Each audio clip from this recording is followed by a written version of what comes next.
नमस्कार।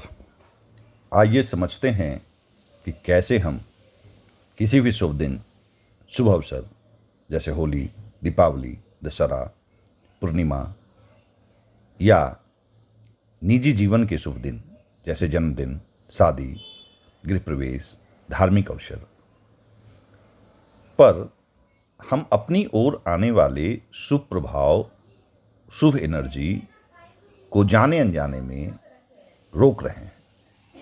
जी हाँ, यह सच है। यदि आप प्लास्टिक के ग्लास, थाली आदि का उपयोग कर रहे हैं या उसके उपयोग को बढ़ावा दे रहे हैं, तो समझ लें कि आप यह कर रहे हैं। नंबर 1, पूजा पाठ, शुभ आयोजन से होने वाले शुभ प्रभाव को निष्फल कर रहे हैं और नेगेटिव एनर्जी को अपनी ओर आमंत्रित कर रहे हैं। नंबर 2, कुछ थोड़े से पैसे बचाने के चक्कर में या नासमझी में आप अपने सारे खर्च को व्यर्थ कर रहे हैं। नंबर 3 और सबसे मुख्य, इस मानव जीवन को भी व्यर्थ करने में एक कदम बढ़ा रहे हैं। यदि आपको लगता है कि मैं कुछ गलत बोल रहा हूं और यदि आपके पास समय है तो समझें कि मैं ऐसा किस विश्वास के साथ कह रहा हूं। आप सभी इस बात पे सहमत होंगे कि पूजा पाठ, शुभ अवसर के आयोजन के दौरान भोज इत्यादि का उद्देश्य खुशियां मनाना और पॉजिटिव एनर्जी को अपनी ओर अट्रैक्ट करना होता है, आकर्षित करना होता है। आइए थोड़ा समझते हैं कि सनातन परंपरा में पूजा पाठ के द्वारा ईश्वर का आशीर्वाद लेने के लिए हम करते क्या हैं। संक्षेप में कहें तो हमारी परंपरा में ईश्वर को फूल, जल, फल इत्यादि अर्पित कर कुछ खास वृक्षों की लकड़ियों से हवन करते हैं। अर्थात प्रकृति की कुछ चीज़ों को ईश्वर अर्थात प्रकृति के देवता सूर्य, चंद्र, शिव आदि को अर्पित करते हैं। उद्देश्य होता है कि ईश्वर की पॉजिटिव एनर्जी हमारे जीवन में आए, उनका आशीर्वाद हमारे जीवन में आए और हमारा परिवार और हम सुखी जीवन व्यतीत कर सकें।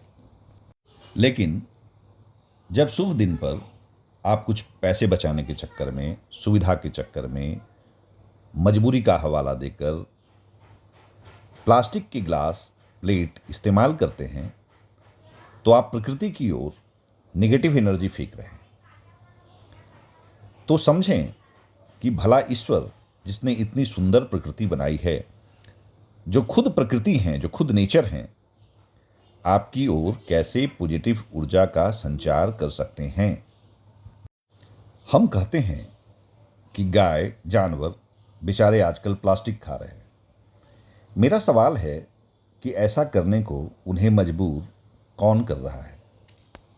तो आइए हम सब इंसान बनने की कोशिश करें, इस विषय पर और मनन करें। हमें उम्मीद है आपको समुचित जवाब खुद मिल जाएगा। हमें आवश्यकता है अपनी आत्मा को झकझोरने की, जरूरत है अपनी सांस्कृतिक विरासत को समझने की, अंधी नकल से बचने की। तो आइए प्लास्टिक के ग्लास, प्लेट का उपयोग कर, इसके उपयोग को बढ़ावा देकर हमारा जो इस पावन धरती पर 70-75 साल, उससे ज़्यादा या कम जो भी समय है, उसको निरर्थक करने में एक कदम आगे न बढ़ाएं। बच्चों को भी सही संस्कार दें और समझें कि नासमझी में या कुछ रुपयों को बचाने के चक्कर में हम अपने बच्चों को किस भविष्य की तरफ ढकेल रहे हैं। देखिए, इस संसार में आपके अलावा दूसरा कोई आपके बस में नहीं है। तो आइए खुद के अंदर एक प्रयास करें कि किसी भी शुभ अवसर के आयोजन पर प्लास्टिक के गिलास, प्लेट का इस्तेमाल करने या उसको बढ़ावा देने की कोशिश करके मैं प्रकृति को यानी ईश्वर को नाराज करने की कोशिश नहीं करूँगा।